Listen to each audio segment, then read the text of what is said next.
We are joined now by newly hired Miami Dolphins head coach Jeff Hafley. And I say newly hired, but it must seem like you've done like a year's worth of work already between your introductory press conference and now. You've been a busy guy. Yeah, really busy, but I still feel like I just got here yesterday. Yeah, it's been nonstop. We got back in the office, worked tirelessly trying to hire staff, getting to know these players, on the phone, talking to people, so it's been really busy. You've got the coaching staff almost fully together, and I know you guys have been dubbed Green Bay South, of course, yourself and John Eric Sullivan coming over from the Packers. So what made you stay in-house for your offensive coordinator hire? What was it that Bobby Slowick had that made you realize you wanted him running this offense? Sure, Bobby and I were in San Francisco together. I was a defensive backs coach, and he was a defensive quality control coach. So Bobby was in my office all the time. And the key for me, it always starts with people. And, you know, I'm sure you've talked to him before and you'll talk to him soon. He's one of the best human beings that you could ever be around. So that's huge for me, especially in that role when he's going to be running the other side of the room, because during the season I'm going to be running the defense. So I needed someone I really trusted. And I also believe that you got to go through hard things together to see what people really are made of and who they are. We did that in San Francisco together. So I know him. When I left to go to Ohio State, he went over to offense with Kyle. So the pedigree was so important. I respect Kyle as a play caller, you know, as much as anybody in this league. And Kyle trained him. Yeah. So Kyle trained him, got him ready to be an offensive coordinator. Then he went to Houston. Had success in Houston, took him to the playoffs, developed the quarterback to be the rookie of the year.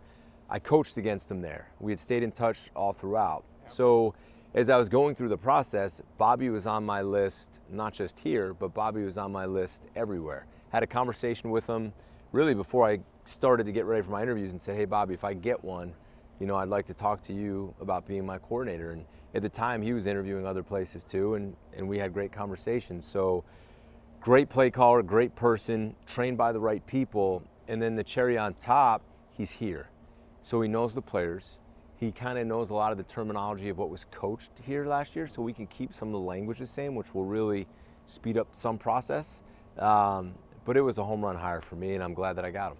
How much of the coaching staff that you've assembled here has to do with player development, their skills in developing players? Because, you know, as opposed to a group, you know, let's go to the Super Bowl and win now. That's eventually the goal, of course. But is one of the top goals right now player development with the young guys you'll have? Yeah. I think you look for really good people, one. You look for great teachers, and then you look for people that can develop players. I think people lose sight of this is a developmental league. And I think, you know, to kind of educate on what I'm saying here is, you know, if you do get lucky enough to get a big-time quarterback, you're going to pay that guy whatever it takes, right? Yeah. And then you're going to take your edge rusher, if he's, you know, like we had Micah in Green Bay, and you're going to pay him whatever it takes. And there's going to be 4 or 5 guys on a lot of teams that take up a lot of the money. So you have to develop all those other players, and you have to develop your draft picks, and you have to develop your backups. And that's our job to do, is maybe to take a 7th round pick and 3 years later say, man, that guy would be picked in the 2nd or 3rd round. So developers to me are the key at any level. I think being at Boston College really helped me because we had to take lesser recruited players. I mean, even Zay Flowers coming out was a 2-star player, right? By the time he leaves, he's a 1st round draft pick. So you have to be able to develop these players as we build this thing to have sustained success. You mentioned quarterback in there, and the fans are curious. You know, how have your conversations gone with Tua, and are you guys planning on maybe looking at drafting a quarterback? Yeah, I think all options are on the table. I had a great conversation with Tua. It really wasn't about football. It was about family. It was about how he was doing and just getting to know him. And that's how it's been with every player that I've talked to. I think before I dive into what's your role, how do you see me, coach, where am I going to be on the depth chart, it's no, who are you? Tell me about your family. Tell me about your parents. Do you have brothers, sisters? What do you like to do in your spare time? Are you married? Do you have a lot of guys have fiancés, and it's when's your wedding? Or a couple of them right now are about to have kids. So I think it's deeper than that, and I think we'll get into that as we get going. As far as the quarterback position, I mean, I think we'd be crazy not to look, is it here? Is it in free agency? Is it in the draft? I mean, we have to exhaust all the options and resources to figure out that position. This fan base, as you know, has trust issues right now. They've been through, several head coaches over the past couple of decades. They've been told this roster is the one that's going to take you to the promised land. This quarterback's going to take you to the promised land. It's failed again and again over a quarter of a century.